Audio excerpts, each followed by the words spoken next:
আমি ছোট মাছের ঝাল করছি কালো জিরে দিয়ে, কালো জিরে কাঁচা লঙ্কা দিয়ে। তেলটা গরম হয়ে গেছে, সর্ষের তেল। মাছটা ভেজে নেবো ভালো করে।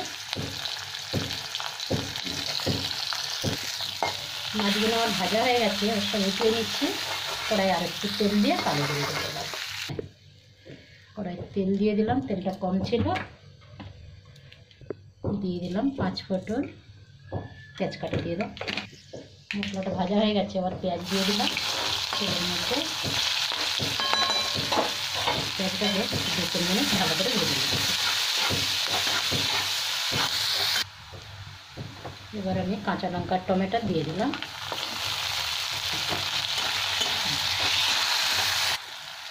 এখানে একটু মশলা করে রেখেছি, জিরে, ধনে আর লঙ্কার গুঁড়ো, হলুদ, একটু নুন দিয়ে জলটা গুলে দিয়ে দিলাম। একটু ভেজে নেব, তারপর একটু জল দেবো।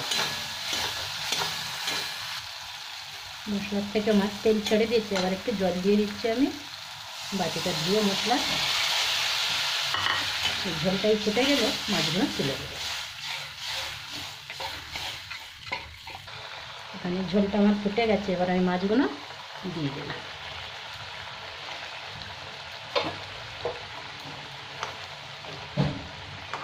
এবার একটু ঢাকা দেবো, 1-2 মিনিট দিলেই মাছের ঝাল হয়ে গেছে।